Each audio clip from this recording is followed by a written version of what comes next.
Senang sekali hari ini kita bisa bertemu kembali dalam bedah editorial majalah Suara Aisyah edisi bulan Juni 2021. Tentu saja saya saat ini juga tidak sendiri, sudah hadir bersama kita di sini Ibu Dr. Tri Hastuti Nur Rohimah MSI. Beliau adalah Sekretaris Pimpinan Pusat Aisyah yang juga merupakan Dewan Redaksi majalah kita, majalah Suara Aisyah. Assalamualaikum Ibu. Waalaikumsalam Mbak Putri. Alhamdulillah ya. Ya, Assalamualaikum warahmatullahi wabarakatuh. Seluruh sahabat Aisyah yang bergabung maupun nanti yang juga akan menyaksikan tayangan kita ini karena ada di live, kemudian nanti juga akan di YouTube ya. Jadi sahabat Aisyah bisa menyimak bagi yang tidak bisa bergabung pada kesempatan siang hari ini. Ya, sehat selalu tentu saja ya, harus tetap prokes. Betul, 5M ya. Karena COVID belum reda ya Bu ya? Ya betul ya. Baik, selain COVID, nah ini mungkin salah satu topik yang diangkat oleh majalah kita Suara Aisyah adalah Merakat Persatuan Mewujudkan Perdamaian. Ya, oke. Sahabat Aisyah yang punya di rumah ya Bu ya, mungkin bisa Ya. langsung menghubungi redaksi majalah Suara Aisyah. Iya. Covernya sangat menggambarkan sekali bagaimana persatuan harus kita jaga ya Bu ya. Iya betul. Mungkin Bu Tri kita menyampaikan dulu ke sahabat Aisyah, kenapa sih redaksi Suara Aisyah mengangkat tema ini? Merakat Persatuan Mewujudkan Perdamaian. Iya betul Mbak Putri. Jadi tema ini saya kira sangat kontekstual sekali di tengah situasi pandemik saat ini, dan juga ini juga sangat berkaitan juga dengan tema Milad Aisyah ya, tema Milad Aisyah ke-104 kemarin, terkait dengan bagaimana kita perlu merekatkan persatuan juga untuk menebar kebaikan pada seluruh masyarakat seperti itu. Nah, tema ini kenapa sih tema ini menjadi sangat penting sekali gitu ya? Karena dalam situasi yang seperti saat ini dalam pandemi COVID, maka kemudian bagaimana kita sebagai memang yang bangsa yang lahir dari keberagaman ini bersatu padu untuk kemudian membangun kesejahteraan bersama yang menghadapi tantangan COVID saat ini seperti itu. Dan juga era digital saat ini ya, jadi konteksnya adalah pada era pandemik, kemudian juga era digital gitu. Jadi masyarakat kita yang dihadapkan pada situasi era digital saat ini, kita kadang berhadapan dengan hoax, fake news yang itu justru memecah belah rasa persatuan kita. Perbedaan-perbedaan identitas itu justru menjadi polarisasi di masyarakat kita seperti itu. Nah, ini yang perlu terus-menerus harus kita rawat, kita ingatkan kembali bahwa keberagaman kita itu adalah modal yang luar biasa sekali untuk terus kita merekat persatuan sebagai satu kesatuan bangsa Indonesia. Kalau tadi Ibu Tri menyinggung tentang keberagaman ya Bu ya, bagaimana kita dulu sebelum merdeka semuanya bersatu padu untuk meraih kemerdekaan itu tanpa mengenal batasan atau apapun. Nah, kalau kita sebagai umat Islam kan juga mengenal yang disebut sebagai Islam rahmatan lil alamin, jadi rahmat bagi semua alam, tidak mengenal atau mendiskriminasikan gitu ya Bu ya. Kemudian Muhammadiyah juga mengenalkan tentang Islam wasatiyah. Nah, itu mungkin yang harus sahabat Aisyah juga ketahui sebenarnya apa sih itu Bu Islam wasatiyah itu? Iya, mungkin sebelum ke sana yang disebut Mbak Putri tadi menarik ya, karena memang kita harus terus mengingat pada sejarah kelahiran NKRI ya, sejarah kelahiran Negara Kesatuan Republik Indonesia ini, bahwa kita berada dalam satu kesatuan seperti itu. Nah, sebenarnya kalau kita menilik sejarah 1928 gitu ya, Sumpah Pemuda, peristiwa Sumpah Pemuda tahun 1928 ini menjadi peristiwa yang penting sekali sebagai tonggak bagi kita bersama bahwa beragam organisasi yang berbeda latar belakang etnis, suku, agama bersatu untuk kemudian menyatakan berbangsa satu, bangsa Indonesia, berbahasa satu, bahasa Indonesia, kemudian bertanah air satu, tanah tumpah darah Indonesia. Ini adalah modal sosial, modal yang sangat luar biasa sekali, kemudian menuju pada kemerdekaan 1945. Nah, Sumpah Pemuda ini Mbak Putri dan juga sahabat-sahabat Aisyah ya, pembaca Suara Aisyah yang sangat setia, ini juga mengilhami gerakan perempuan Indonesia yang pada waktu itu dilakukan mungkin Oktober, November, Desember, 2 bulan ya, 2 bulan setelah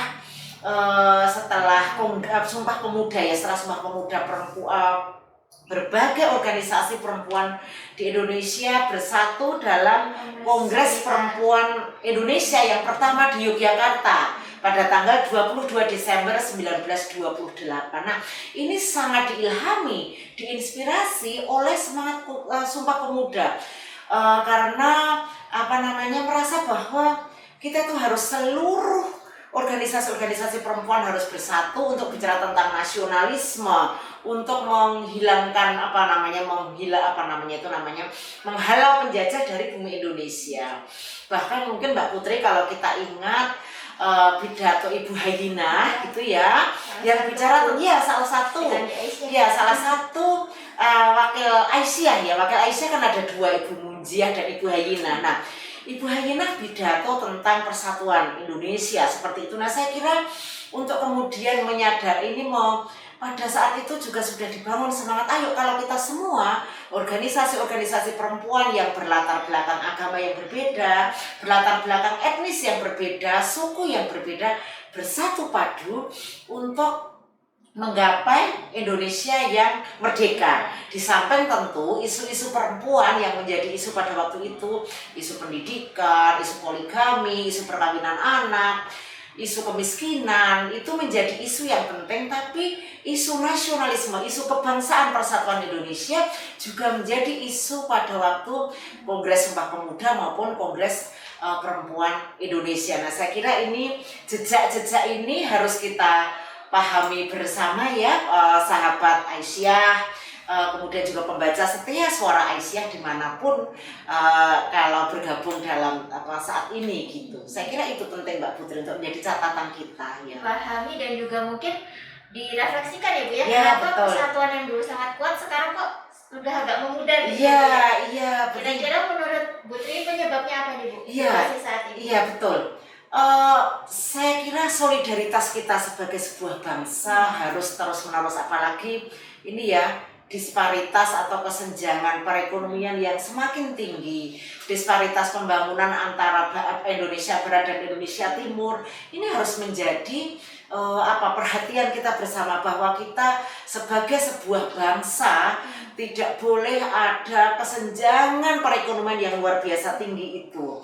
Ini harus kita bangun, termasuk tadi kesenjangan antara akses perempuan dan laki-laki untuk pembangunan, akses antara Indonesia Timur dengan Indonesia Barat tidak boleh terjadi. Seperti itu adalah, maka kemudian semangat persatuan itu juga menjadi roh, tidak hanya menjadi jargon atau slogan. Bagaimana kita harus bertawun, saling membantu di antara kita, kemudian kerelaan untuk sejahtera bersama gitu ya, sebagai sebuah bangsa. Tidak boleh satu kelompok menguasai perekonomian yang tinggi, itu juga akan tentu memecah belah persatuan seperti itu. Nah, ini yang seringkali harus menjadi perhatian kita, dan kita semua harus saling membantu, saling ta'awun di antara kita semua, melintas batas etnis, melintas batas agama, melintas batas status sosial ekonomi. Itu yang harus kita perkuat sebagai sebuah bangsa yang harus tentu saja sejahtera gitu kan ya. Karena kalau kita ingat kemerdekaan Indonesia 1945, bahwa cita-citanya adalah kalau penjajah sudah dihalau, maka kemudian kita semua harus sejahtera. Landasannya apa? Pancasila kan gitu ya. Yang ketiga adalah persatuan Indonesia, di mana persatuan Indonesia itu juga dalam rangka untuk keadilan sosial ya. Keadilan sosial masyarakat Indonesia semua harus sejahtera. Keadilan sosial harus tercapai seperti itu ya. Di majalah kita ini juga disebutkan Bu, bahwa salah satu yang memecah persatuan adalah diskriminasi pada kelompok minoritas. Nah, lantas bagaimana kita seharusnya bisa menghargai keberagaman dan bersikap pada kelompok minoritas itu Bu? Iya.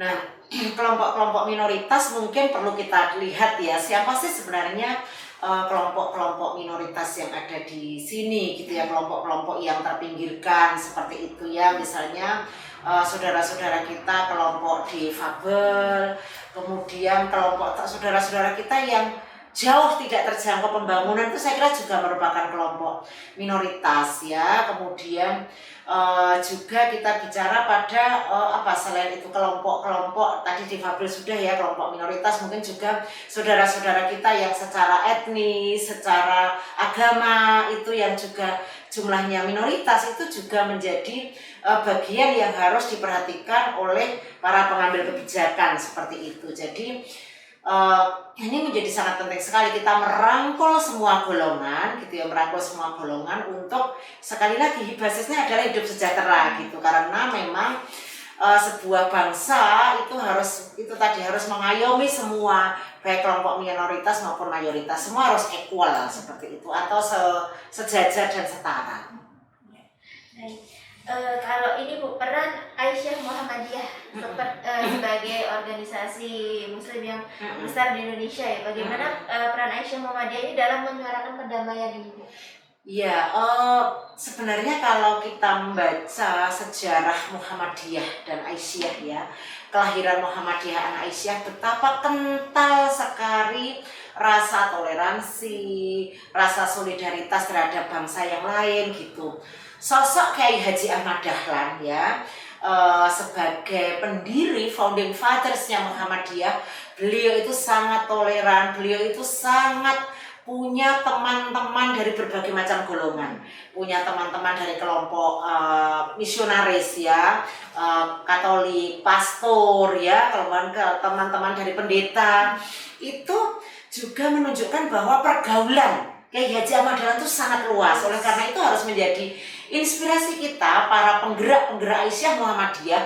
Kita tuh juga harus meluaskan pergaulan kita lintas batas ya, baik etnis maupun agama. Jadi kemudian ketika kita melihat Kiai Haji Ahmad Dahlan ketika membangun sekolah, ya sekolahnya saja sekolah yang modern, pada waktu itu kan dianggap kafir ya, karena kok mencontoh Belanda kan seperti itu. Nah itu karena pergaulan Muhammadiyah, pergaulan Kiai Haji Ahmad Dahlan yang sangat luas sekali. Bahkan ketika Kiai Haji Ahmad Dahlan dan Kiai Sujak yang membangun PKO, itu juga diperuntukkan bagi semua golongan. Dokternya juga non-muslim, Chinese, Belanda. Itu menunjukkan keluasan pergaulan dari Kiai Haji Ahmad Dahlan seperti itu. Nah saya kira ini yang harus menjadi pemahaman kita para kader-kader di persyarikatan gitu ya. Jangan kemudian sekarang kita itu menjadi sangat puritan, kemudian menjadi hanya untuk golongan kotak-kotak, untuk golongan kita sendiri. Kita harus belajar banyak membaca kelahiran Muhammadiyah secara komprehensif ya. Nah kemudian juga Muhammadiyah itu kan basisnya adalah tajdid ya.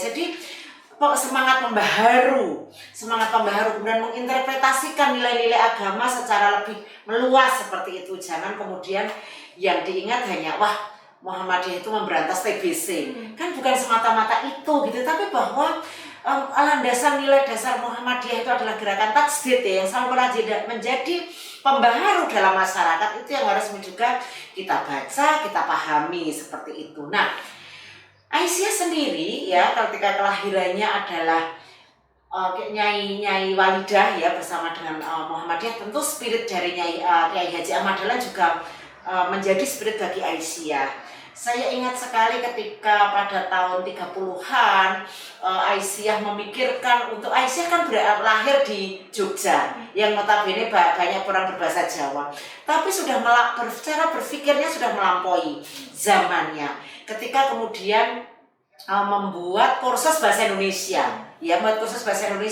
karena sudah memikirkan bahwa organisasi ini betul-betul akan mengimplementasikan rahmatan lil alamin ya, tidak hanya untuk orang Jawa tapi akan berada dari ujung barat Indonesia sampai ujung timur Indonesia. Maka kemudian kursus bahasa Indonesia yang menjadi bahasa persatuan itu menjadi sangat penting sekali. Itu sudah dipikirkan sejak tahun 1930 seperti itu. Nah, oleh karena itu untuk meluaskan dakwah menjadi sangat penting sekali. Kita perlu meluaskan dakwah kita secara internasional, membawa Islam tengahan, Islam wasatiyah, Islam wajah Islam yang penuh perdamaian ya. Misi perdamaian itu harus kita perluas menjadi nilai-nilai kemanusiaan yang lintas batas, lintas negara, Seperti itu. Jadi kita perluas tidak hanya di Indonesia tapi di seluruh dunia. Kita tampilkan wajah Islam yang betul-betul rahmatan lil alamin, yang mengayomi kelompok-kelompok minoritas ya, karena kayak Haji Ahmad Dahlan itu kan hadir untuk kelompok duafa mustadafin. Ya waktu itu duafanya adalah ya yatim gitu ya, orang miskin. Tapi sekarang mustadafin itu harus kita lihat juga adalah saudara-saudara kita, saudara difabel, kelompok-kelompok agama minoritas, kelompok-kelompok masyarakat yang tidak terjangkau. Itu adalah bagian dari tajdid kita ya, pemikiran pembaharu kita melakukan interpretasi atas nilai-nilai agama kita seperti itu, bahwa Islam hadir sebagai rahmatan lil alamin untuk semua, lintas agama, lintas batas, seperti itu. Mungkin juga perlu kita sampaikan di sini ya Mbak Putri, dalam konteks COVID saat ini gitu ya, ketika program-program Aisyah Muhammadiyah untuk vaksinasi itu ditujukan untuk semua, tidak hanya untuk kelompok muslim, bahwa secara khusus gitu ya, secara khusus Muhammadiyah ya meminta kepada saudara-saudara kita dari kelompok-kelompok agama yang lain untuk berpartisipasi dalam vaksinasi yang dilakukan oleh Muhammadiyah. Ini juga bagian dari bahwa Muhammadiyah ya akan menampilkan wajah yang memang rahmatan lil alamin. Dan juga saya kira dakwah-dakwah kita di Indonesia Timur nampak sekali ya, kehadiran sekolah-sekolah kita dari PAUD sampai perguruan tinggi itu adalah wujud dari rahmatan lil alamin, bahwa kita pendidikan itu harus untuk seluruh bangsa Indonesia ya, meskipun yang menyelenggarakan pendidikan adalah Muhammadiyah dan Aisyah, tapi yang harus bisa menikmati adalah seluruh rakyat Indonesia, dari Sabang sampai Merauke. Seperti itu Mbak Putri ya. Kita juga tahu bagaimana peran Muhammadiyah Aisyah menyuarakan perdamaian di Palestina, termasuk ya, di betul. Myanmar Ya, juga seperti itu. ya, betul. Kita sebagai kadernya memang harus mencontoh apa yang dilakukan oleh Kiai Ahmad Dahlan dan juga Nyawadah ya. Jangan kita malah mengkeret, malah makin memperkotak-kotakkan perdamaian ini ya Bu ya, atau persatuan ini. Nah, kalau dari berbagai hal yang dilakukan Aisyah Muhammadiyah itu, menurut Bu Tri tantangan terbesar apa sih yang dihadapi Bu? Iya. Tantangan terbesar yang kita hadapi adalah sekarang ini, apalagi dalam era digital ya, dalam era digital saat ini kan jelas pertarungan kelompok, ada kelompok-kelompok yang memang ingin memperkeruh ya, dengan memperkeruh kondisi, dengan membuat polarisasi melalui hoax, berita-berita bohong di media sosial seperti itu saya kira juga tantangan besar kita gitu ya, tantangan besar kita karena itu ya, jadi ada kelompok-kelompok yang memang ingin menonjol sendiri, pengen mendapatkan keuntungan dari ini, sehingga memperkeruh situasi yang memang bagi kita harusnya nggak bisa lah masyarakat kita tuh kita bikin homogen, tidak mungkin, karena sudah sunatullah.